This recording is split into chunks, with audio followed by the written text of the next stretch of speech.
Hello my dear students, today I will teach you 8th history chapter The Revolt of 1857. The Revolt of 1857 के कुछ causes को मैं बता चुकी हूँ, जिसमें कि फर्स्ट काउज था आपको social and religious cause, second जो मैं बताई थी वो आपको इकोनॉमिकल काउज था, और आज जो थर्ड काउजेस के बारे में हम लोग जो यहाँ पे पढ़ने जा रहे हैं वो आपको है पॉलिटिकल काउज। तो पॉलिटिकल काउज के भी डिफरेंट टाइप्स हैं। तो फर्स्ट इसमें है इरोजन ऑफ नवाब्स पावर। इसमें हम देखेंगे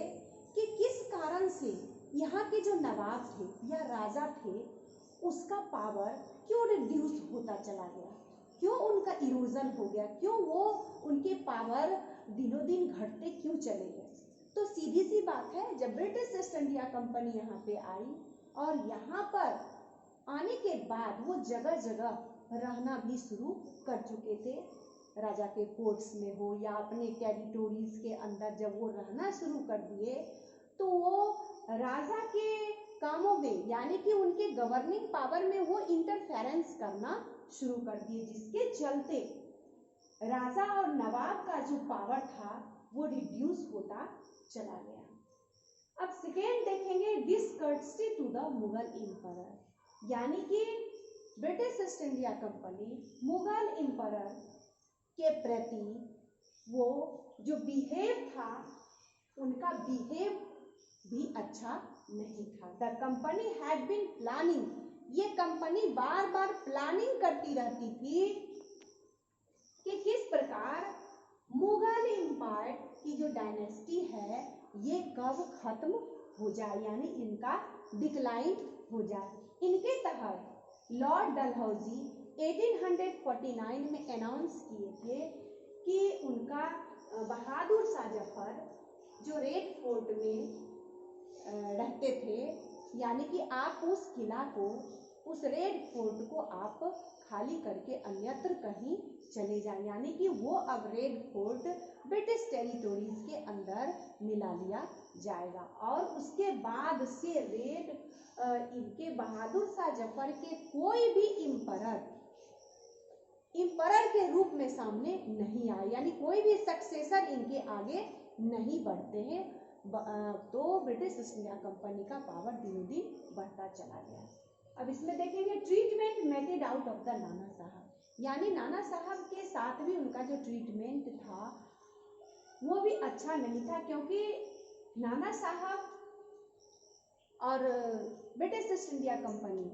के बीच कुछ ट्रीटी हुई थी जिसके तहत उनको कुछ पेंशन के रूप में दिया गया था। बाद में लॉर्ड डलहौजी उस पेंशन को देने से भी इनकार कर देते हैं, और उसमें नाना साहब ही नहीं उनके एडॉप्ट सन बाजीराव भी उनमें शामिल होते हैं। अब इसमें देखेंगे कि फोर्थ काउज जो है वो आपको है डॉक्ट्राइन ऑफ लैप्स, जो इस पॉलिटिकल काउज का सबसे मेन टॉपिक है। तो डॉक्ट्राइन ऑफ लैप्स के तहत, यानी इस रूल के तहत, this doctrine deprived to the earless native rulers to adopt an ear without the consent of the company power, यानी कि कोई भी रूलर्स अपने अगर उनको अपनी संतान यानी कि उनके सक्सेसर्स नहीं हैं तो नेटिव में से किसी भी ईयर को अगर वो अपने सक्सेसर के रूप में अडॉप्ट करते हैं तो वो अडॉप्ट करने की परमिशन नहीं थी, और उनके अडॉप्ट करने में उनको कंपनी पावर का कंसेंट लेना अति आवश्यक था, यानी कि आप कंपनी पावर के परमिशन से ही आप उस बच्चे को अडॉप्ट कर सकते हैं, यानी कि इम्परर के रूप में या राजा के रूप में। लेकिन यहाँ तो लिखा हुआ है कि the consent of the company power, लेकिन कभी भी इस बात के लिए उनको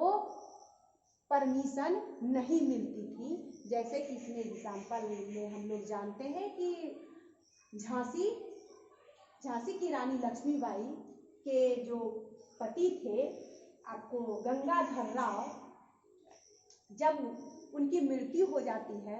तो ये एक पुत्र जिनका नाम है आपको दामोदर राव, उनको एडॉप्ट करते हैं एज ए सक्सेसर के रूप में, लेकिन उनको इसकी परमिशन कंपनी पावर उनको नहीं देती है। बार बार वो गुहार लगाती भी है, लेकिन कंपनी पावर उनको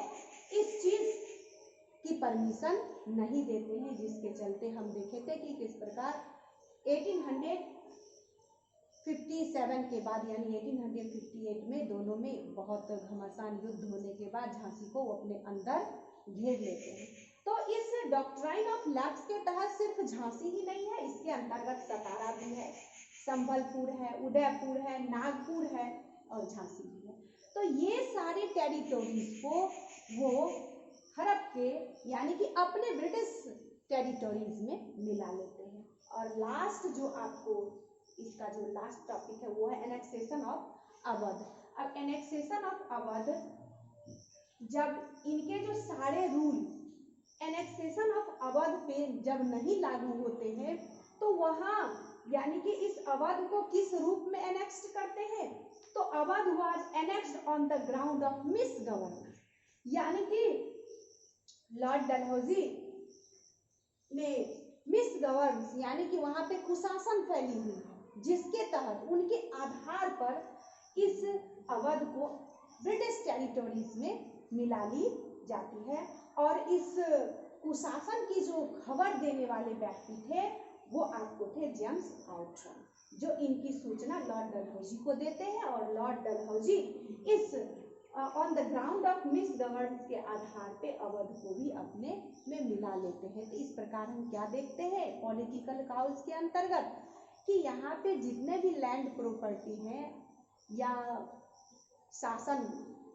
पावर है, वो सारे पावर धीरे धीरे करके ब्रिटिश ईस्ट इंडिया कंपनी के खाते में चली जाती है और यहाँ पर उनका एडमिनिस्ट्रेशन पूरे भारत में धीरे धीरे फैलती नजर आती है, जिसके चलते ये रिवोल्ट 1857 में होती है। नेक्स्ट वीडियो में मैं जो इनका फोर्थ काउज है वो है आपको मिलिट्री काउज बताऊंगी। धन्यवाद।